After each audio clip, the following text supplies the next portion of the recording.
Par le nom d'Allah, le bienfaiteur universel, le tout miséricordieux. La louange est à Allah, Seigneur des mondes, le tout miséricordieux, le très miséricordieux. Souverain au jour du jugement dernier, c'est toi que nous adorons, c'est toi dont nous implorons le secours. Montre-nous le droit chemin, le chemin de ceux envers qui tu t'es montré généreux, non le chemin de ceux qui ont encouru ta colère, non le chemin des égarés. Amin. Les questions pertinentes. Aujourd'hui, Dossier de l'islam répond à la question suivante. Jésus, fils de Marie, ayant dit « Je suis le chemin, la vérité et la vie. Nul ne vient au Père que par moi. » Quelle est donc la voie de salut qu'offre l'islam au monde? Louange à Allah pour les bienfaits de la soumission, car c'est le plus grand des bienfaits. Allah est le généreux, dispensateur des biens apparents et latents. Il juge le plus équitablement possible. Il est le descripteur honorable, le très haut. Il déplace les peuples et les incite à l'émigration. Il est à la source des déclins et ramène tout au néant. Allah est notre Dieu. Nul ne peut définir sa nationalité.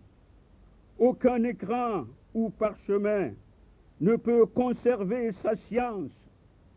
Et aucune plume ne peut écrire, ni dépeindre ou achever sa sagesse. Je témoigne qu'il n'y a de divinité sauf Allah. Il est unique, il n'a pas d'associé. Il a amené la création à l'existence par puissance. Il a accordé à chacun sa part. Je témoigne que notre très honoré Mohammed est son serviteur et son messager. Je témoigne que Jésus, fils de Marie, est le Verbe de Dieu et son envoyé. Dieu a envoyé Mohammed vers tout l'univers en tant que messager de miséricorde. Il a fait des annonces, il a averti. Voilà notre Seigneur, que le salut, la paix, la grâce soit sur ce messager généreux, sur les membres de sa famille, sur ses glorieux fidèles compagnons et sur ceux qui le suivent pour toujours et à jamais. Chers frères en islam, chers auditeurs croyants, parmi les nobles conseils donnés par le saint prophète Mohammed à ses compagnons, on trouve la citation suivante. Lorsqu'un homme a l'esprit préoccupé de soucis sans importance pour lui, c'est un signe évident que le Très-Haut abandonne son serviteur distrait. Celui qui perd une heure de son existence pour des recherches pour lesquelles il n'a pas été créé mérite que Dieu prolonge ses regrets au jour de la résurrection. Celui qui dépasse la quarantaine sans que ses bonnes actions ne l'emportent sur les mauvaises, celui-là doit attendre le châtiment de le feu de l'enfer. Chers frères en Dieu, chers auditeurs croyants, il est facile de donner des conseils, mais difficile est leur application, car ils sont amers au goût de ceux qui suivent leurs caprices, car pour eux, ce sont les choses défendues qui sont douces à leur langue, nous dit l'imam Ghazali. En effet, l'homme intelligent pour choisir sa religion doit avoir dans sa vision notre père Abraham, qui par sa foi et sa sincérité reçut de Dieu le titre très enviable de guide spirituel des hommes. Le Saint-Coran nous apporte l'évidence, disant « Et Abraham, quand ton Seigneur l'eut éprouvé par certaines paroles et qu'il les eut accomplies, le Seigneur dit, oui, je ferai de toi un guide spirituel pour les hommes. Et de ma descendance demanda-t-il, non, mon alliance ne touche pas les prévaricateurs. Et quand nous fîmes de la maison une retraite pour les gens et un asile, adopté donc pour lieu de culte ce lieu où Abraham se tint debout, et nous fîmes alliance avec Abraham et Ismaël en ceci, purifiez ma maison tous deux, pour ceux qui tourneront autour et feront retraite, s'inclineront et se prosterneront. Et quand Abraham eut dit, ô mon Seigneur, fais-en une cité sûre, et nourris de fruits ces gens, ceux d'entre eux qui croient en Dieu et au jour dernier, le Seigneur dit, et quiconque me croira, alors je lui concéderai une piètre jouissance, puis je le contraindrai au châtiment du feu, et quel mauvais devenir.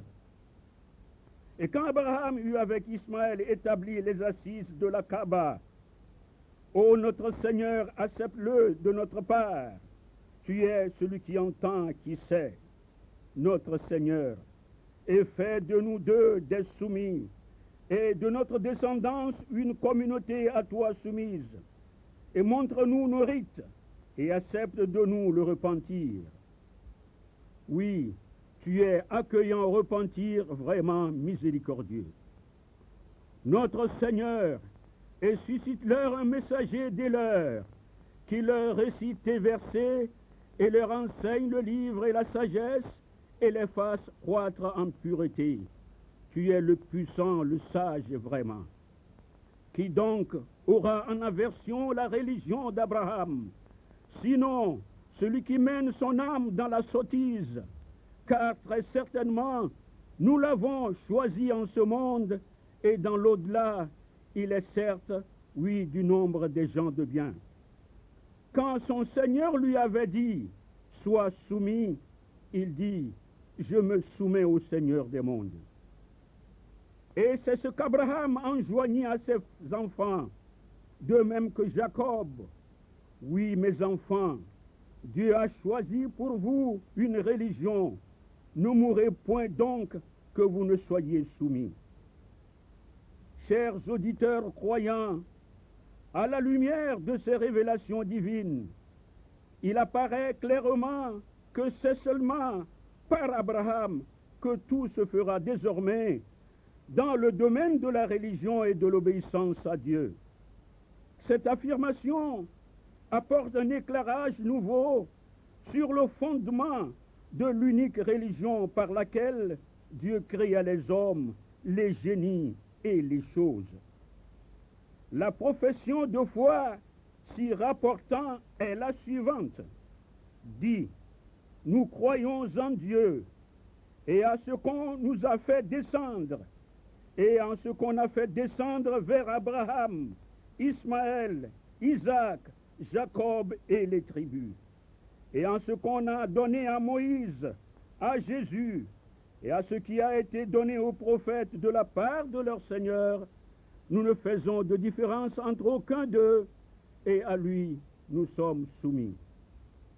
Voyez-vous, cette profession de foi est celle de la vraie religion, celle de la foi sans tortuosité qui englobe les missions célestes reçues et accomplies par tous les prophètes véridiques et qui nous lie à eux, bien que séparés par l'espace et le temps. L'homme, de quelque horizon qu'il vienne, de quelque race qu'il appartienne, est un égaré s'il ne reconnaît pas cette vérité et ne proclame pas sincèrement cette foi. D'ailleurs, qu'est-ce qui peut permettre à l'homme cette absurdité, alors que c'est le chemin tracé par Dieu lui-même à ses messagers et suivi par tous sans exception? Il n'y a donc que le démon pour faire cela, en poussant l'homme inattentif et ingrat à choisir une voie contraire, celle de la désobéissance qui conduit à la perdition. Abraham, l'ami de Dieu, est donc la source de l'obéissance vécue et transmise, le symbole de la vérité qui balise le chemin de la religion et de la foi monothéiste pure et transparente. Avant l'avènement de Mohammed, le sceau et la splendeur des prophètes, son prédécesseur, témoin véridique de sa venue, le Christ, fils de Marie, n'a cessé de citer Abraham comme unique référence en vue de fixer dans l'esprit des fidèles les réalités palpables du paradis et les châtiments horrifiants de l'enfer. Abraham n'est-il pas le père légitime des prophètes? Lui, par la descendance de qui Dieu a promis sa bénédiction à toutes les tribus de la terre qui l'accepteraient. Oui, en effet, Abraham a engendré Ismaël et Isaac, tous deux prophètes, et de ces deux sources jaillit la lumière de la foi. Le Saint-Coran rappelle. Tel est l'argument que nous accordâmes à Abraham contre son peuple. Nous élevons en haut rang qui nous voulons. Oui, ton Seigneur est sage et savant. Et nous lui avons donné Isaac et Jacob. Nous les avons tous deux guidés. Et quant à Noé, nous l'avons guidé auparavant, tout comme parmi sa descendance, David, Salomon, Job, Jonas, Moïse et Aaron. Et ainsi que nous récompensions les bienfaisants. De même, Zacharie et Jean-Baptiste, et Jésus et Élie, chacun étant du nombre des gens de bien. De même, Ismaël et Élisée, Jonas et Lot, à chacun, nous avons donné excellence au-dessus des mondes. De même, partie de leurs ancêtres et de leurs descendants et de leurs frères, que nous avons élus et guidés au droit chemin. Voilà la guidée dont Dieu guide qui il veut parmi ses esclaves. Mais s'ils avaient donné à Dieu des associés, alors tout ce qu'ils faisaient eût certainement été vain. C'est à eux que nous avons apporté le livre et la sagesse et la fonction de prophète. Si les autres là n'y croient pas, c'est certainement que nous avons confié ces choses à des gens qui n'en sont pas mécréants. Voilà ce que Dieu a guidé. Suis donc leur guidé. Dis, je ne vous demande pas de salaire. Ce n'est là qu'un rappel à l'intention des mondes. Ainsi, voyez-vous, chers frères en Dieu, Dieu a apposé son sceau sur la lignée de ses envoyés avec la venue du prophète Mohammed, même si cela déplaît aux mécréants. Lequel donc des bienfaits de Dieu l'homme veut-il renier? Jésus, fils de Marie, se situe dans la descendance d'Isaac et de Jacob. Au cours de sa mission céleste, les enfants d'Israël vers qui il est dépêché ont essayé de faire prévaloir l'honorabilité de leur descendance et prétendu qu'ils ne sont esclaves de personne, lorsque le Christ leur disait de le suivre pour être libres du péché. Ils dirent, « Nous sommes la postérité d'Abraham, et nous ne fûmes jamais esclaves de personne. Comment tu dis que nous serons libres? » Pourquoi les enfants d'Israël font-ils référence à Abraham pour affirmer leur valeur de peuple libre? Ils savaient que la promesse faite à Abraham par Dieu sera tenue et qu'ils y gagneraient sans doute. Mais mécréants qu'ils étaient vis-à-vis du Christ, ils ignoraient ce qui les attendait. Je sais que vous êtes la postérité d'Abraham, dit Jésus, mais vous cherchez à me faire mourir parce que ma parole ne pénètre pas en vous. Si vous étiez enfant d'Abraham, vous feriez les œuvres d'Abraham.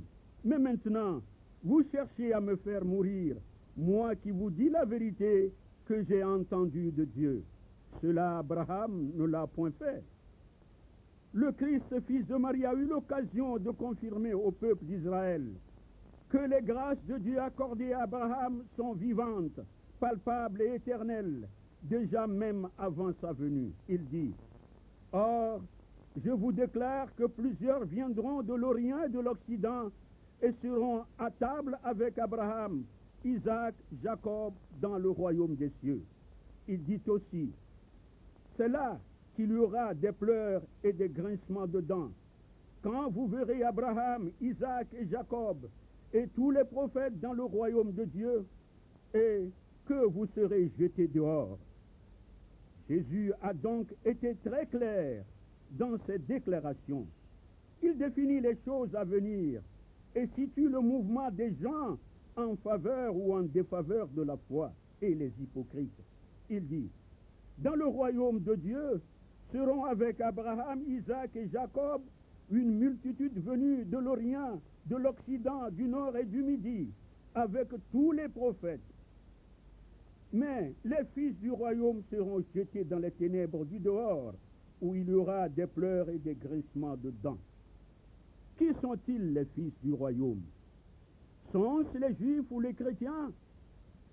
Les premiers ayant dit, Uzziel est le fils de Dieu, les seconds, Jésus est le fils de Dieu.